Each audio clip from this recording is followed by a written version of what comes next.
Good morning. Good morning, everyone. This is Ali Azzeddin from 4th Generation for Education, and we are here live for this whole day, Learn and Lead, and our attendees are coming from all over the planet, and I have amazing friends joining me today to discuss the timetables and the flexible learning environment. So I'm going to start by introducing them. Good morning, Fatima. Fatima is a primary assistant principal in an IB school, a dual language school in Qatar, Doha. She has been in teaching profession for over than 15 years. She was previously a PYP coordinator, supported her team in the initial stages of the implementation of the PYP, and her educational philosophy is always going back and adjusting our practices to the latest research. Fatima loves what she does and enjoys learning from those with the same educational fields and with the same educational beliefs as her. Tracey. So Hi. I met Tracey. I met Fatima like a few years ago, let's say 5 years ago. Tracey, I've met her 9 months ago. Yeah, 9 months ago, last September. And then she's the head of International Baccalaureate at ADFTEC, South Africa. She leads and oversees the implementation, the authorization, and the evaluation process of a new 8 IB PYP school in South Africa. And she's working very closely with the IB head office in The Hague.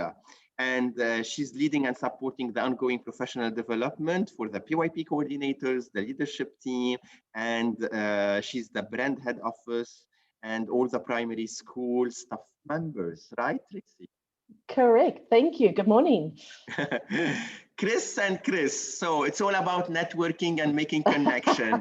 A friend of mine put me in contact with another teacher or a coordinator at their school, and then they are here with me.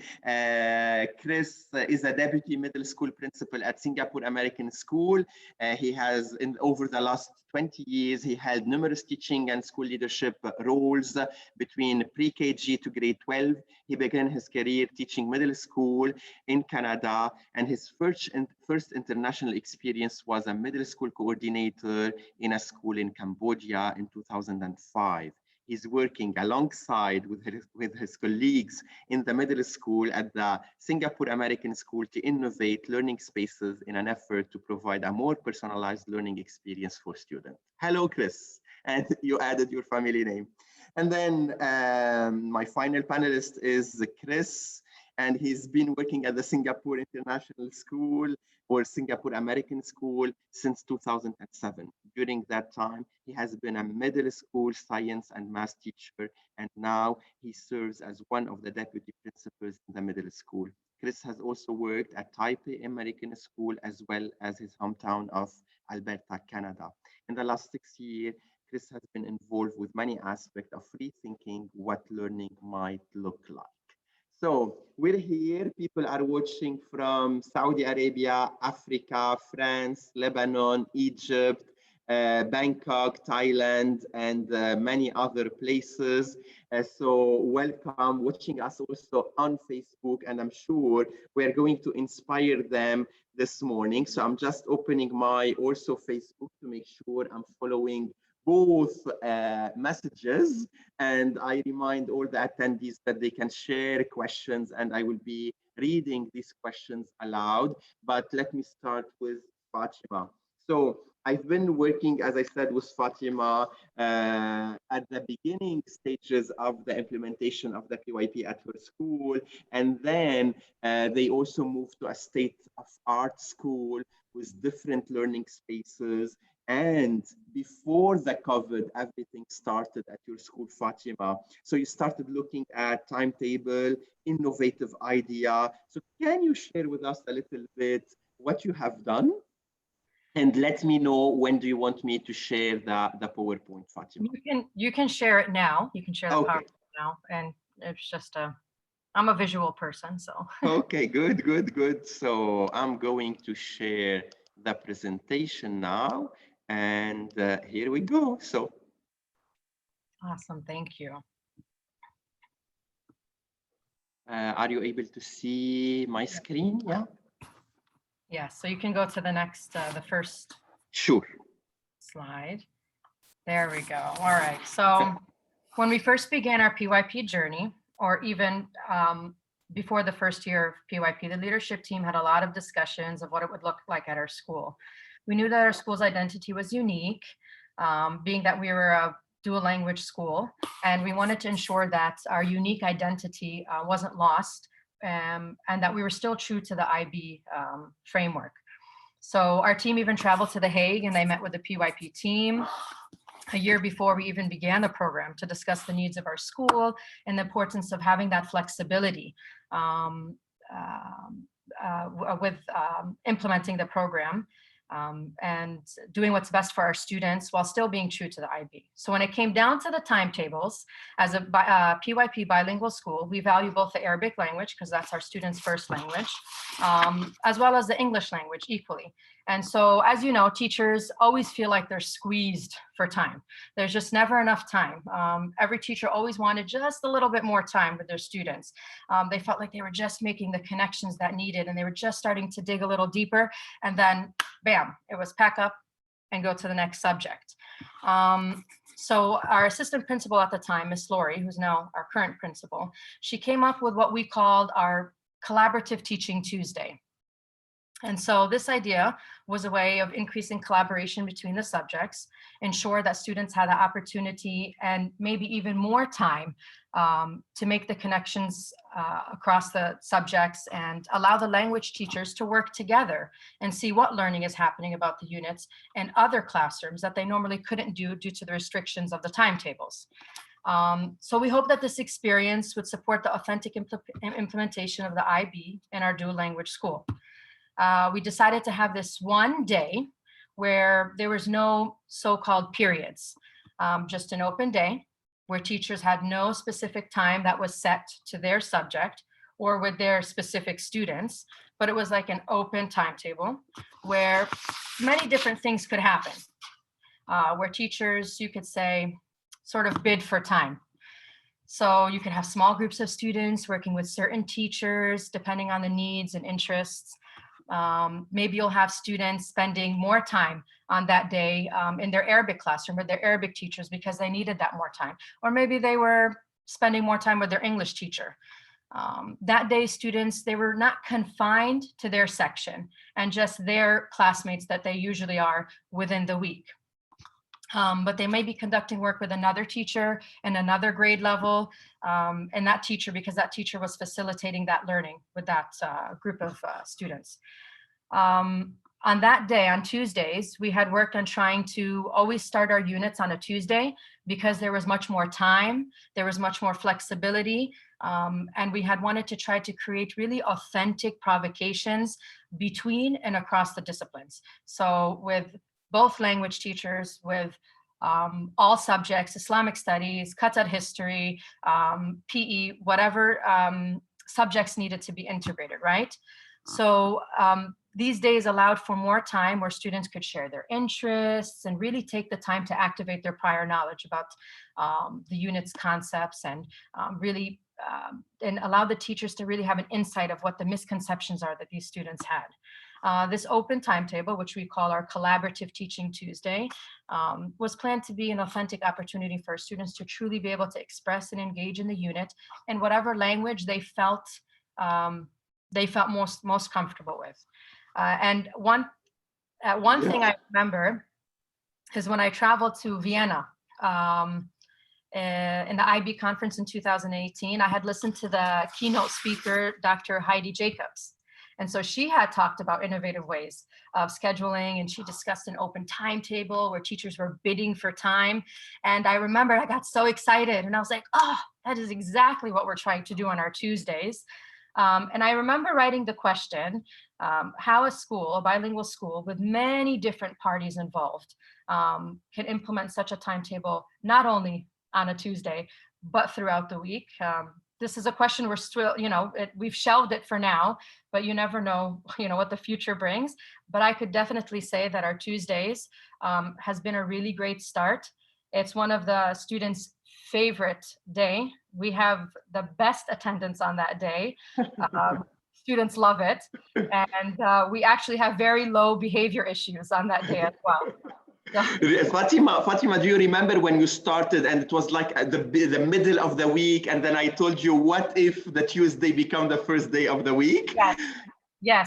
So, I mean, Ali was with us in this journey. And so we started the Tuesday. It was, I can tell you, it's a stressful day of the week for teachers, for example, but the kids just love it. And I remember when Ali came and he visited and we did some walkthroughs, he talked to the teacher and said, well, why don't we just start our units on a Tuesday? So it's really from a Tuesday to a Tuesday rather than a Sunday to a Sunday.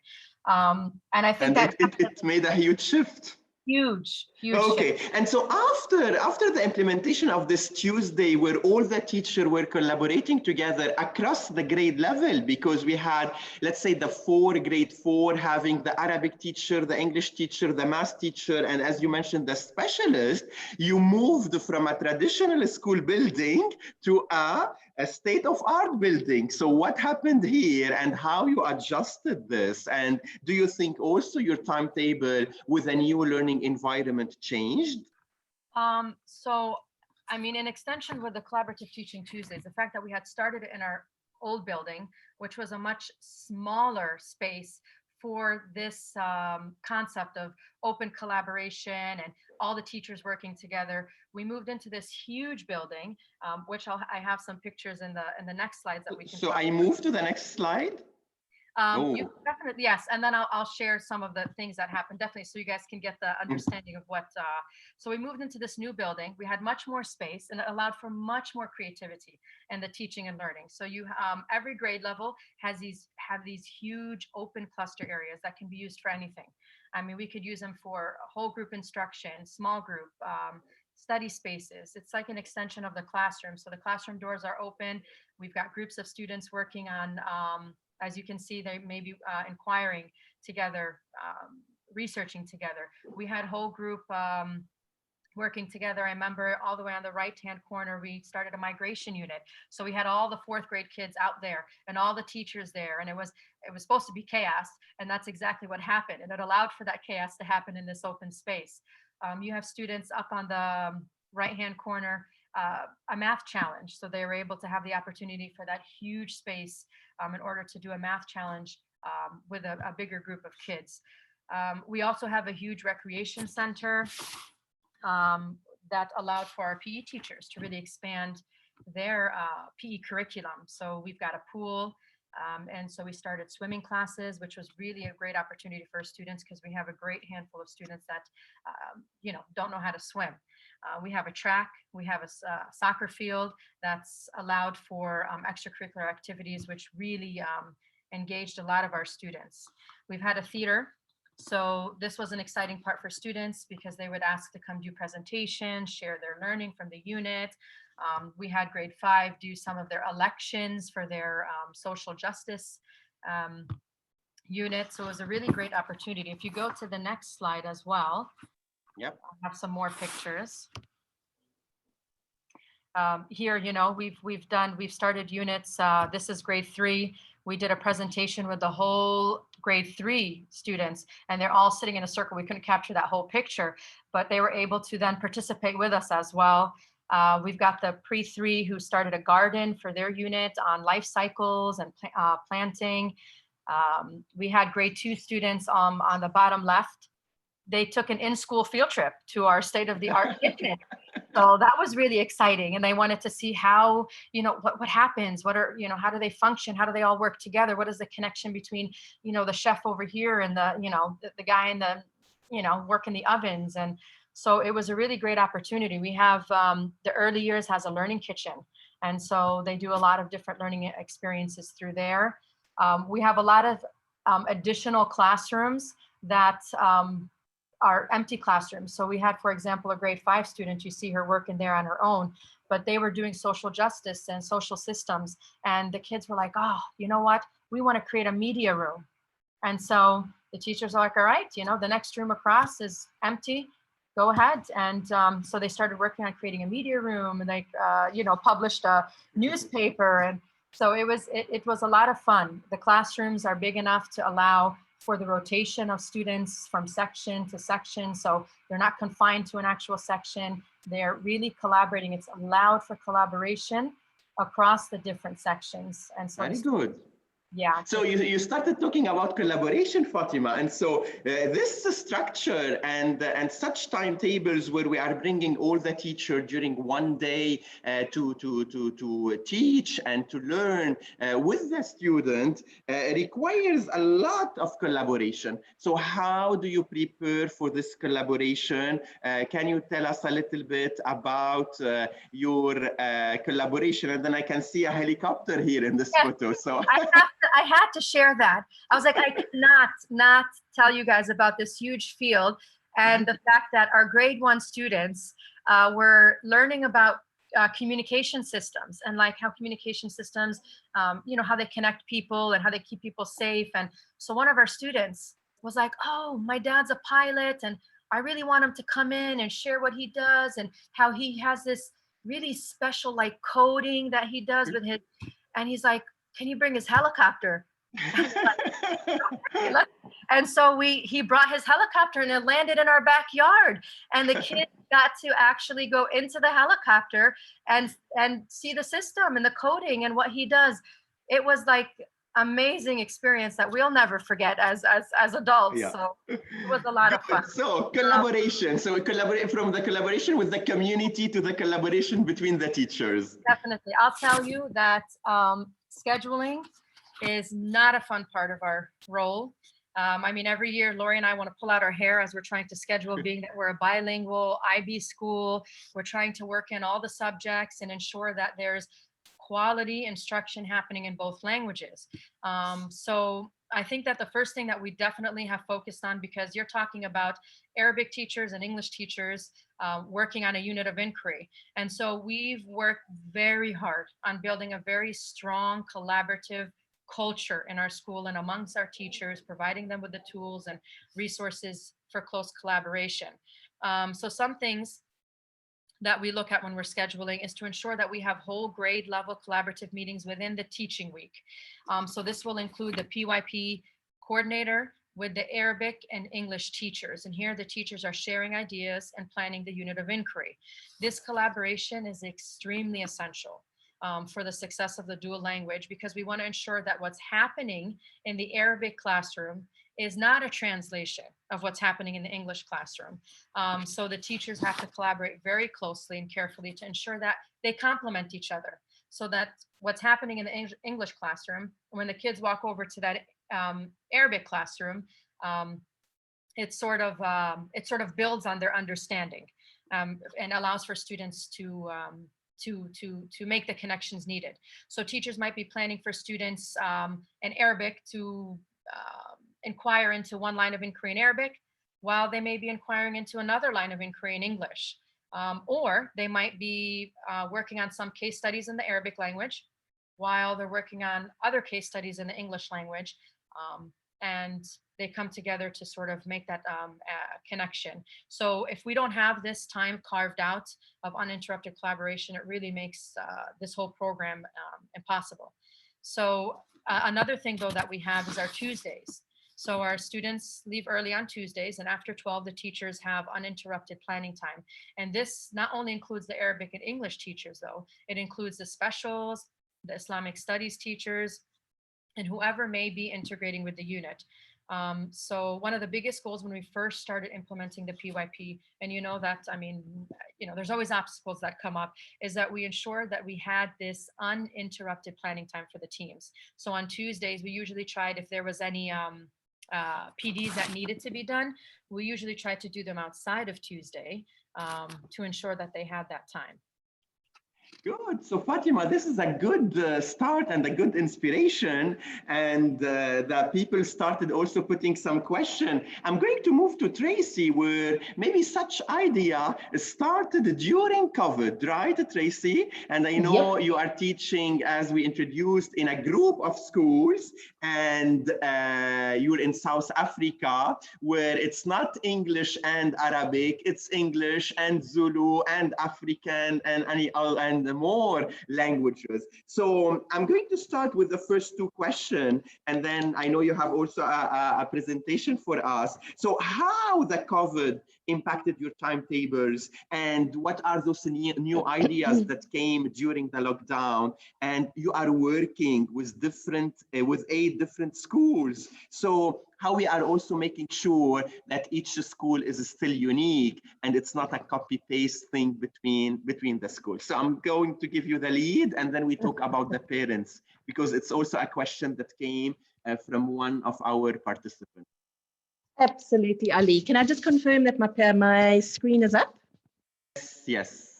Okay, perfect. All right, so we have a unique story in that the company that I work with and the academic department that I was part of, so the group is called Advotech, and actually in Advotech we own 110 private schools, and within Advotech we have Crawford International, who is the only group who's embraced and embarked on the IB, which is where the 8 schools that Ali is referring to, he and I connected on. But if you look at the picture that is on the screen right now, from being, and I almost want to say majority, very, very traditional in offering, including the IB schools, and taking that transition through, COVID knocked us. It knocked us really hard to have to think really, really differently. And it's been a very, very exciting journey overall. So for us, basically, I mean, we had to rethink, we had to redefine, we had to revisit, we had to go through, which I think every other school to pretty much go through. And we had to kind of pin this all down into, so what is the challenge? What are the issues? We looked very closely at the work that John Spencer does. And when he basically worked to, you can't just convert a course going online, you actually have to transform it.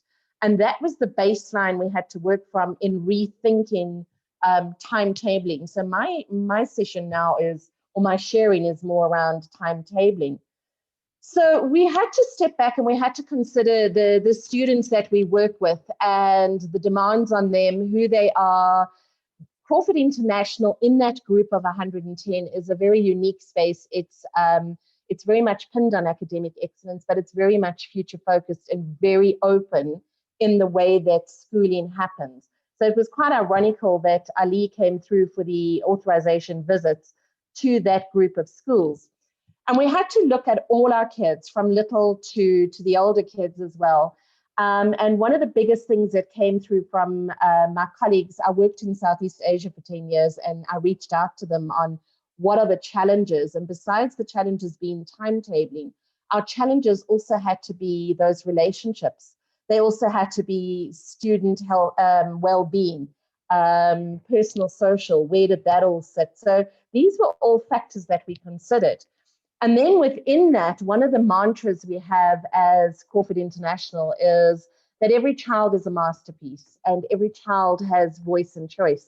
So in that process of trying to redefine the timetabling, we were challenged to kind of consider the students we were working with, the constructs around us as a group. And then we very much had to look at where was this going? So how do we need to shift our timetables to almost be timetables for the student of tomorrow? So one of the phrases we use is moving to what is a future-focused offering. The challenge we had, which Ali, this is what you walked right into and why you've put me on this panel, yes, is we had to revisit our timetable. And I thought, just to scare you all, but I know everybody would completely understand the structure, that is what our timetables look like. And walking into COVID, we had this very siloed, it was horrible. It was this very fixed timetable process. And COVID pushed us because there was no ways we could ask our kids to be online all the time.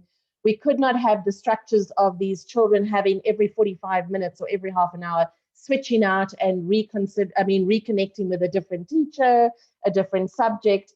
And being PYP schools in the main, we were actually able to fast track that. But just understand in the context of this conversation, it's not only my IB schools, it actually was the 110 that pushed us into this conversation. So we knew in timetabling that this whole idea of we're now online, we're not in class, we had to revisit. We knew that we needed to bring ultimately what was going to be, which we all refer to now, generally is that blended learning approach. And how does that then empower the changing conversation that is taking place for the new form of, the new approach of, the new constructs of timetabling?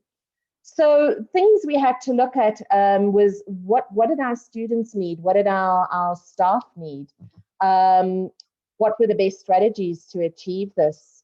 Looking at how the learning environments changed or needed to change as we marched through redefining timetabling. How could we personalize this, considering that online was now very real? And then how do we actually create the clarity and confidence for our students, for our teachers, as well as for our parents? So the key elements that we put on the table when we're looking at our timetabling were basically internally, as far as our schools were going, internally, what spaces, what technology, what equipment could lead to a redefinition of timetabling. External, what spaces, technology, and equipment beyond school. Being flexible. So Fatima's already alluded to that, is using spaces differently, and what flexible spaces and opportunities were there to readjust our timetabling. And then finally, very much around what was our essential agreement about expectations in teaching and learning. So we were horribly, horribly unbalanced. We had traditional content, we had traditional assessments, we had traditional teaching, and then we had traditional timetabling. And basically what had happened is we needed to move to this online offering, which really pushed us into rethinking completely, how do we package timetabling during COVID, and what do we do sort of after and post COVID. So the continuum that was thrown at us was very much one of, you either are going to keep to this traditional timetable, which is not going to benefit anybody at all, or you're going to move to completely offering an online offering of an online school, which ironically we actually have now created, or we had to revisit that combination of what could that blended learning approach be, therefore how did our timetabling suit that offering. The blended learning was very interesting in its own, and I think it's something people do need to unpack in their schools to understand there is a continuum of this, that there's not a one size around it. And for us, it was understanding that we were not going to be fully online and just provide resources and videos in our teaching. We knew that it had to be mostly online because we couldn't go back to school. We then knew that there had to be an online offering. So these are all just different versions on the continuum, where we actually did require our students to meet in class. And when I say in class, I mean online with their teachers. We knew that we weren't going to be in classrooms. We knew that when we came back, we would still want to continue with online components. And we knew that we were not going to have a classroom that was going to have limited online capacity. So all those factors pushed us into reconsidering our timetabling. And what it meant, which again, Fatima, you've alluded to that, and I'm sure Chris and Chris are going to do exactly the same, is where are the longer sessions in that very boxed up timetable that actually just open up periods and blocks of learning where students can apply, where students can inquire, where students can actually have their time to engage with content and application of content. We also looked at timetable structures that then allowed for more opportunity for small group, and when I say group work, it could be collecting with our with our students online, where you could actually bring a small group online and actually personalize the learning to what they needed, or provide them the opportunity to go online in small groups using a different tool or platform. The tasks as well, instead of pushing them to be doing homework overnight, was allowing them those week-long tasks where they could actually have check-ins during the week, but not necessarily have to be present during the week. So doing the online offering on the Monday, setting the tone for the week, the expectations for the week, and allowing it to flow. Assessment was massive. I mean, we could just have a webinar completely just on what we were driven to in how we assess and where in our timetable does time for assessment fit in. What was really good for us is the change in the timetable actually allowed us more extension and enrichment opportunities where we could actually bring, because everything was being put into an integrated transdisciplinary structure, we actually now had opportunities where students could elect to be part of additional offerings that were beyond the curriculum of interest to them, which then ultimately led to individual schools doing what suits their community. So I'm going to pick on something like languages, where one of our campuses is very strongly Hebrew orientated. So that extension and enrichment allowed them to actually take it further, where another of our campuses is very much German and French orientated because they have a lot of diplomats who are there. So it kind of personalized that journey.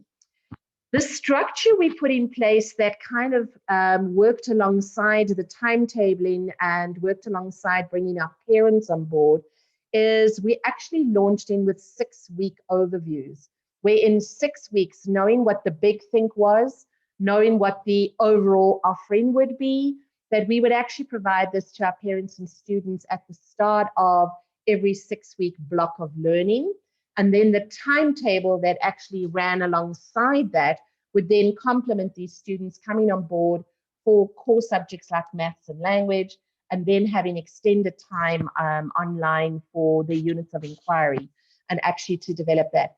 Now, this worked exceptionally well in our baccalaureate schools, more of a challenge in the others, but at least it gave a scaffold of how they could re-timetable their very, very traditional. So in summary, from our side was, how do we use our timetabling and our spaces ultimately now that we have got our students back for the moment? So how do we use our timetabling spaces to empower learners, therefore to engage? So how do we personalize that per school? Then the next one was, which should be a standard conversation anyway, is how do we allow for that agency? I mean, it should be teacher agency and student, but how do we revisit our timetabling to allow for greater student agency? And that's a major challenge for, if you can look, remember that first timetable I showed you, it's a major challenge for particularly our traditional schools to actually follow that. Our IB schools are flowing with that now that they've got a broader understanding of that. So where are we now? And it really is interesting what the COVID conversation has done in driving changes in conversation around, yes, timetabling, yes, learning spaces, yes, academic offering. So where are we now? What is very exciting for us, I explained to you that we are 109 or 110 schools, each of them divided into different types of schools. So they're community schools, they're Christian-based schools. Our schools, the Crawford, are the IB schools. But what has now happened is they've realized, let me take the Hebrew example that we had, is while one campus is very high in Hebrew, they can actually open up that offering to every other campus within the group. And now what we've got going is this extension of online offering of any subject that is being offered at any other campus to then be, and this is the part where scheduling does play a key role, is to then schedule those at set times where any other campus can actually come in and attend the online learning.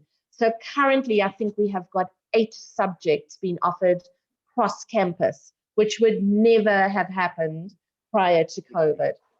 The other one was, I know I went through that slide very quickly, but was really getting our staff to understand blended learning, and therefore in the power of a blended learning approach, how that shifts and changes the timetable structures. Because if you move into a blended learning, there are elements that are online that are outside school, inside school, And all of those empower how we structure going forward. This was a huge one, going back to the slide that I shared on you can't convert, you need to transform, is clearing the clutter and walking away from just pushing the same content into an online space to actually look at what happens within face-to-face, what happens online, and how teaching and learning has changed. Learning management systems, guys, understand down here, it's not a big conversation. We're taking the lead and we're pushing the entire of our Crawford International group onto learning management platforms, which is really, really exciting that they're now leveraging that, which again allows flexibility around timetabling. What we've also done for our younger students is we have created a separate timetable for them that is far more open and only touches base at points through the day, because the younger students, you can't keep them engaged as long online. And we've actually now dedicated teachers to that. So there's no hybrid of live streaming. It is a personalized timetable is created, and those families come online at certain times in the day and still have an academic offering. This is largely students where either family members or themselves have got comorbidities and actually cannot come back in. And some of them are students who are actually still overseas and based on the borders being closed, could not get back. So we've dedicated that. And then, yes, we've been flexible and innovative to meet the communities we're part of. So while we've still got very traditional schools, what does that community need versus the Crawford International group, who's far more, when I term it, open-minded around how teaching and learning looks. The only challenge that we have, one of the bigger challenges we have around timetabling is we still have a Department of Education. So while we are still looking to how we can innovate, we still need to go back to them and account for, they want, I'm just being random, 6 hours of English a week, 6 hours of maths a week. So we still have to go back to them and actually indicate to them, how does this look and what is that about? And I just wrap this one up by saying, you know, when we're looking at timetabling and when we're looking at how do we move forward, I love this. Close your eyes and imagine yourself as a student. Go through the entire school day and ask yourself what things you would want to do on your own. And that has played a really big role in how we reconsider what we're doing. And I think that's pretty much it. Tracey, one more question and quickly, how parents are dealing with all these changes. So what would you like to say in few words? Communicate, communicate, communicate. I think it's the same for all of us. And whether you're communicating in person, whether you're communicating in video, whether you're communicating in real time, I have to say, and the slide pack is available to anybody to use. That one slide I shared with the overview of 6 weeks, which came with a personalized timetable to show what was happening over that time. That has probably been our biggest win, because there is a sense, I mentioned clarity and consistency and just knowing confidence of where we're going, that for us in this transition of changing, and again, let me focus back in on the IB schools, has probably been our biggest win, that they can actually see where we're going, they can see when it is happening, and they can see how we're doing it. Thank you for this, Tracey. Pleasure. And so from Qatar and South Africa and the primary school, let's go to Singapore and with our two gentlemen, Chris and Chris, and we will be talking about the middle school. And so again, another presentation where they are going to share with us some ideas. And let me start with my first question. How might our beliefs regarding learning and time and space and physical space impact the timetables of the student? And we are talking here about middle years students. Okay, well, thanks, Ali. We're happy to join in and give a little bit of a perspective from the middle school. Just to give a context about our school, sure, Chris and I ahead. joined Singapore American School, both in leadership positions about 6 years ago. And sort of during that time, we really were in the middle of asking ourselves this question around, what might, really powerful middle school education look like? And so a big part of the work that we've done here is really centered around our beliefs and our values around the answers to that question. And so Ali says, ask that first question. We'll kind of use some of these other ones to guide our work. And so really, like I said, this is really about beliefs, and, your timetable, your schedule, whatever schedule you're using as a school is a reflection of what you believe about how students learn. So to kind of give an example of what that might look like, this is our schedule. So when you look at it, I mean, what does that tell you about what the school believes? So taking a peek here, I can see that in the morning, there's some elective classes. You can see that this is actually a grade 7 schedule. So a belief that this school, or that we have, is that students should be separated by grade for their schedule. It looks like classes are all the same length of time. It looks like there's a short break, but really not a lot of break time, and another sort of short lunch, and it's later in the day. So it tells me probably that this school really believes in academics, and precise minute counts looks also to be very important. 1:02 lunch, not 1 o'clock. I find many of these timetables with a 1 minute and 2 minutes. So hey, every minute matters. Every minute matters. That's right. So to really help us sort of think through this, go ahead, Chris, you can. Yeah, so really what that timetable says is that our school is like most schools, and it has broken down student learning into specific subjects, which happens in really specific spaces and for a really set period of time, a precise period of time. And our work at the Singapore American School in the middle school has been to break down these silos, because we know that math doesn't just happen in math. We know that not everybody takes 83 minutes to learn the same math concept. And so that has really informed our work these last 5 years. And so to kind of bring that back to beliefs, we've done some of this work with people from other schools and with our own school as well, to really try to think about, what are your school's beliefs around scheduling? And a tool that we have found to be really helpful is to sort of frame this on a number of different sort of continua. I mean, kind of similar to what Tracey showed, with that idea around student agency, right? That we called them these our sliders. So for example, one example would be, what are your beliefs around contact time per subject? One of the differences that we see in a middle school or secondary school compared to an elementary school, is often, in elementary school, there's this sort of built-in understanding that not every subject area needs the same amount of time. But as soon as you hit secondary, it all of a sudden becomes, math and science and PE and all these subjects have to have the exact same number of minutes. And that's just an interesting belief. So when we've done this work with other schools, what we've sort of done is we've taken these sliders, we've handed them out to people, and we said, okay, mark on this where your beliefs are as an individual, right? And so we kind of work through that process, and then we'll say, okay, great. Now let's actually, have some anchor charts around the room and put up a sticker where you indicated your beliefs were as an individual. And what we can start to see is, where are some of our beliefs shared around what we think education should look like for this group of students, and maybe where there's some differences. And that starts to give us a sense of maybe where we need to, lean in to do some of this work. So the other thing that's interesting, ahead, when people's personal beliefs and the school's beliefs don't align at all with the schedule. So yeah, as a school, we know that kids take different amounts of time to learn math as opposed to English, but actually we do have all the same amount of time. So this is also a good activity to help, leadership teams or teams of teachers see that disconnect between their beliefs and their actual schedule.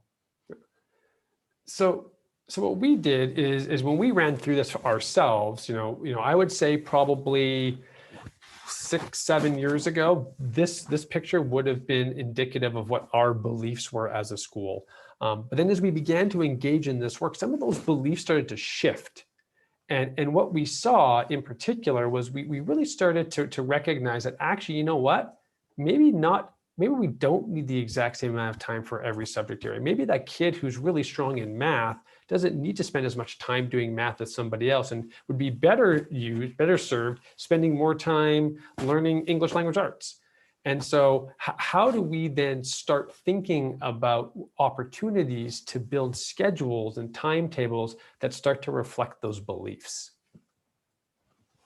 And so the work that we started then, and you want to bring sort of everybody along with you, was we started with 6th grade. And we'll talk about pathfinding later on, but 6th grade was where we started. And this is the grade 6 schedule. So you can see sort of like the grade 7 schedule, 3 83-minute periods, really precise times. And once we worked with teachers to identify that, hey, actually, we need to have different amounts of time for different things, they came up with a compressed schedule. So instead of having 83 minutes for math, actually, we're going to have 40 minutes for math.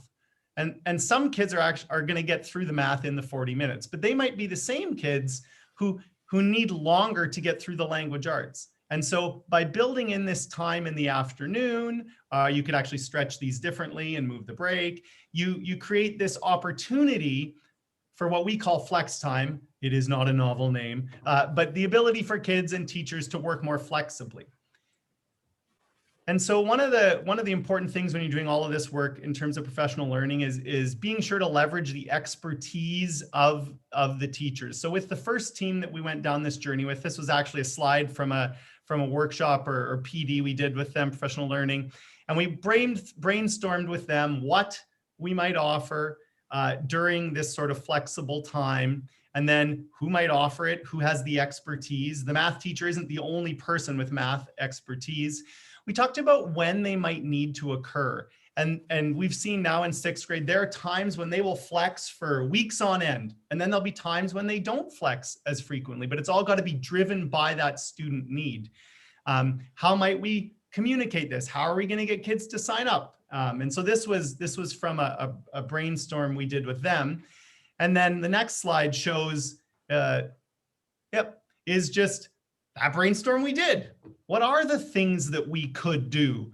Tech integration. Is there something we need to work on across all disciplines? We're a one-to-one device school, so are there things we need? Can we look at, RTI in that block? So we tried a bunch of different things. So we tried giving kids choice and giving them subject-specific things that they were working on. And initially the teachers were like, oh no, we can't give them choice. They'll make bad choices. And so we're like, oh, okay, well, what's the worst thing that happens?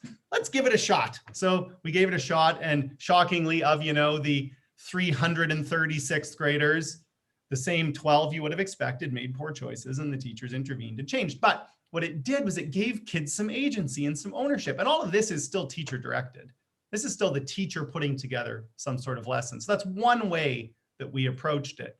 Another thing that we did was looking at it and saying, there are some things that kids need to do that don't quite fall into that tidy little bucket of language arts, math, science, social. And one of those, and this was an example of that. One group we divided into 3 groups. All the kids needed to work on typing. You ever asked a math teacher to give up 20 minutes to practice typing? It doesn't go well. But when they have this built-in time and they can actually meet the needs of kids, sorry, Raymaakers, I ragged on math teachers. I have to apologize. He's a recovering math teacher. Anyway, and so this was another way to look at it, was what do the kids need to do? They were doing an interview for an interdisciplinary unit, and their product was an iBook. So they were learning, over these 3 sessions, they would learn how to use iBooks so they could put their product together. They practice typing because nothing is more painful than a 6th grader's typing, and they would practice their interviewing skills. And so as we think about the way that this might look moving forward, we can see a world where when the kids come in at the beginning of the day, they are involved in their inquiry, they know where they're at on that journey, and they're picking from specific mini lessons or tasks or teacher-supported or not teacher-supported time, and essentially mapping out their schedule for the day. And that's the, on that slider, that's the far side of student agency and student ownership. But we know we got to live there, and we got to give that those opportunities to kids. So I know one of the other questions that Ali wanted to talk about was just this idea of, how do we prepare teachers to do this work? I mean, it's quite a different shift from how many of us who started our education journey as professionals sort of imagine what that would look like. And just to provide some additional piece of context, in our school, one of the things that we have as a structure is we have these interdisciplinary teams.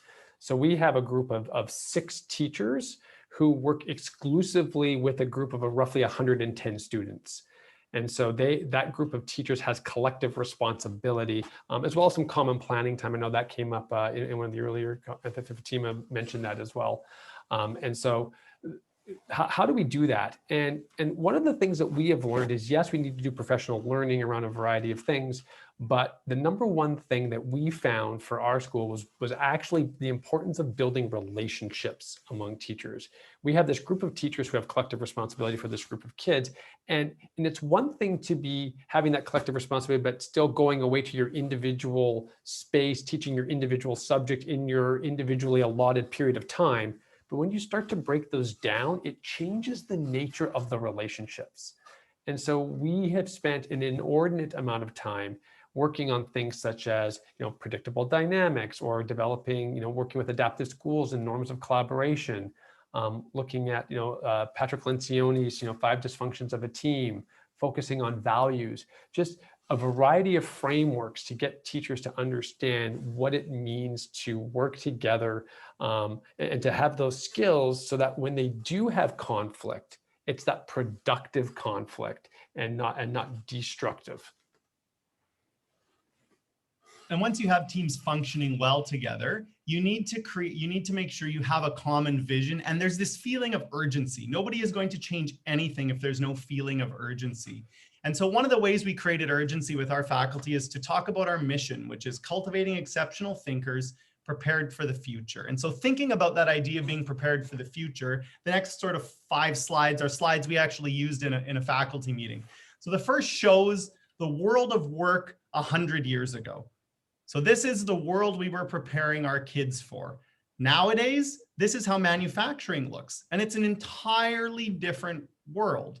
When we think about an office from the 1940s, it was desks in rows. It looks a little bit like, sadly, a lot of our schools look like. And so when we look at the world of work now and the way that people work and the way they're more collaborative, we see offices like this. And there's not desks in rows. And so that was one way to help our teachers see, hey, we need to look at what we're doing because we're not preparing kids for that world 100 years ago. Now, sometimes what happens, and we had teachers in our school who were like this, and yeah, we would love to think that everyone's 100% on board to start.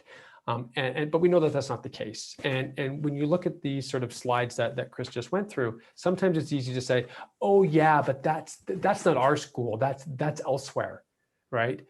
So one of the things that we did is we actually spent some time, and we actually did a longitudinal study where we interviewed 100 middle school students, and we videotaped the interviews, and we asked them a couple of simple questions. And the one question that we asked them was, well, what makes an exceptional thinker? And then we actually coded the responses to them. And what we found was essentially, 50% of our students essentially had no idea what it meant to be an exceptional thinker. And here this is like our core vision, but yet our students don't actually know what that meant. And so then we showed this to faculty and we went, hey, what do you make of this? And we kind of had this sort of moment of like looking around the room and going, oh yeah, we have some work to do. Which is never well received. We're a really high achieving school. If you look at our standardized test scores, they're through the roof. But we needed to change. And so I talked a little bit about this earlier, but what we did is we started pathfinding our way in terms of physical space and in terms of pedagogy. And with pathfinding, what you want to do is start small, make incremental changes, and then reflect publicly. Share your reflections, share your failures, be as transparent as you can. And that way you're bringing along not just that group you're looking closely with, but the other, in our case, 95 teachers that you're not working as closely with. So So one of our big pathfinding efforts was around this idea of, well, how do facilities and schedules relate? Facilities, just like a schedule is a belief of how you think kids learn, well, so is your space, right? And how you organize space. And one thing that's sort of really interesting when you think about this, and I'll ask you to think about your own schools as well. This is a tip. This is actually one of our 7th grade hallways, right? And what you can see here is that traditional, you have your individually blocked off classrooms. There's actually an exact, probably another matching set of that on the other side of the hallway. And if I bring that back to the schedule that we showed at the beginning, that grade 7 schedule, it's actually pretty uncanny what happens when you line them up side by side. Right? You can actually sort of see, hey, guess what? That schedule and that space, they line up really nicely. So that caused us to ask ourselves the question, well, what does a space start to look like that actually matches our beliefs around scheduling and timetabling that we talked about earlier? And then the other thing that we did here too, before jumping into that pathfinding and redesigning is really being clear. This is that part of that transparency piece. We've reflected as a school, we've been really good at defining outputs. What are we going to do? But what we wanted to make sure we were doing a really good job of and being really explicit with is what's the why? Why are we doing this? So when we're doing that reflecting publicly, we actually know why we're making the changes we are, so we can, as a group, start to look at the degree to which we've been successful and maybe areas where we still need to do some work to improve. So you can see here, this is the 6th grade hallway. This was our first area that we renovated. You can see there's sort of 5 classrooms and then one sort of classroom called a group room, but really it's just 1,000 square feet with a different name. And what we did with our first renovation is we went and made that a more flexible space. We created a larger space in the top there where you can bring all 110 kids together. We created some smaller classrooms where you can do seminars and you can do your teacher-directed instruction. We had a teacher collaboration space that was open to the community so kids can come and get help as they need it. And so that was our first pathfinding project.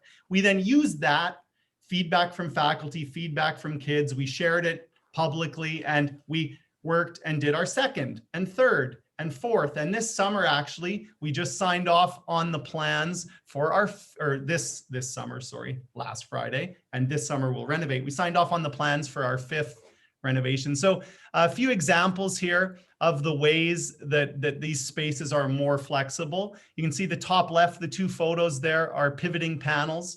So that can be a space that can transit. It can be a workspace. There's whiteboards on it. It also can be a space that you close. We have garage door there, which can separate out a small group room from a larger classroom. You can open it up if you need to use it, but you don't have to.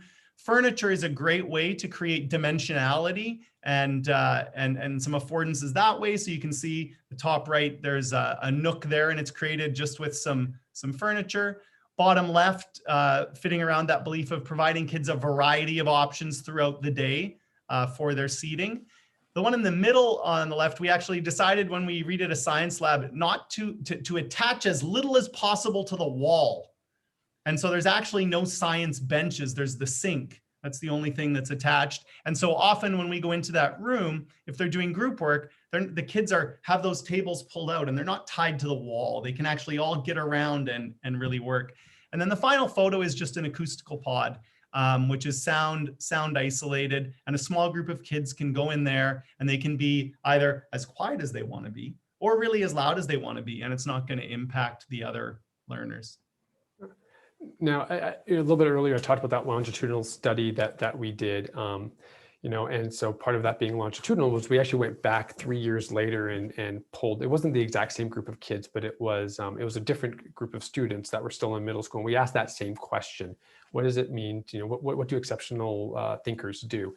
And by no means are we, are we done our journey and do we have everything figured out? But what we were able to do by the second round, by leveraging some of the work that we've been doing in terms of spaces, in terms of time, and in terms of giving kids that additional student agency, what we could see here is that we're starting to kind of move the needle. And this is something that we've been really proud of as a school. As I said, we know we're not done yet. But when it comes back to that idea of pathfinding and then that idea of sort of reflecting publicly, this has been a great opportunity for our parents to see that we're kind of moving that needle, and for our faculty to sort of see and really celebrate the work that they've been doing together with students. And it's not that this was because we changed the timetable and renovated some spaces. There was a deep push on inquiry. We implemented some independent inquiry time. We were renewing all of our curricula. So there's a lot of variables in there, but at the end of it, the kids, this category of describing a creative and critical thinking process, it didn't even exist when we talked to kids 3 years earlier. They weren't metacognitive. They didn't have language to talk about their learning. And so this was one that we were really proud of. And again, it's not because of us. It's not because of this space. It's not because of the timetable. It's because of all the great work our teachers have done. And yes, so I think this is a good wrapping up of our session. And can you imagine, we've been here for 1 hour. So I don't know where the time went. It's 12:30 p.m. Dubai time. I would like to thank you all for those kind of snapshots, talking about your experience with Timetable, with learning spaces. And I think like Fatima decided to change the learning space during the webinar. I'm not sure if you noticed that. So she's modeling the session. Let me do a quick round and then hear one final word from you before I say goodbye to everyone, and remind them we still have 4 sessions after our lunch break, and people started putting in the chat, very interesting session, thank you, inspiring. So Fatima, I start with you for a final word. I was actually very inspired by the other guest speakers as well, especially thinking about shifting from primary to secondary and listening to all that was happening secondary. I'm thinking to myself, oh, I mean, I'm not really involved with secondary, but I think that it's definitely something possible. I feel like it would bridge what we're trying to do in primary in regards to that open schedule, and really building on the interests of students and what they need in regards to more time with this subject, less time with this subject. So it really thank you, Fatima. Yes. Tracey, one takeaway from this session, and then again being exposed to other perspectives from different school and different culture. Yeah, absolutely inspirational. I have to agree with Fatima. I mean, I think it's more that, that essence of being open-minded to what is and what is that is relevant to our students and relevant to the learning that we need to go for today. My second thought is, I don't know if Chris and Chris have done Safari, but I think they need to get here ASAP. And I will be joining them, no? Yes, you will. You're welcome. Fatima, you're welcome as well. So Chris, Ray, I'm using your acronyms or a final word. Yeah, perfect. I mean, I really would just want to echo what what Fatima and Tracey said. It's just even at the beginning, as Fatima, as you were sort of explaining the work that you were doing at the primary level, just seeing how this sort of philosophy and this vision really just can transcend these different divisions, and it's also really reaffirming to know that that you're not alone in this work, and that there's really great people doing great work in all different parts of the world. And that was really inspirational to kind of hear. A final word from Chris. Yeah, well, it's interesting. I've been a primary administrator, and I feel like my whole life has been just trying to get middle or secondary school teachers to work more like primary school teachers, and that's been a lot of the inspiration. And so it was great to hear about the things going on. And Tracey, I'm in. Again, a final thank you for everyone. This is our website. We just finished our 3rd session for the day. In the afternoon, for all our Arabic speakers, the UNESCO Beirut is launching a new free website. Come and learn about this for all the Arabic teachers. Then we will continue talking about teachers are leaders. You are all leaders. ATL as a foundation of healthy learning communities. And then we will finish the day checking if we can teach leadership skills for the student. The day is full of idea. And again, I would like to thank everyone for being here. Lunch break, and then see you very soon. Bye-bye. Thanks. Thank you. Thanks, guys. Bye.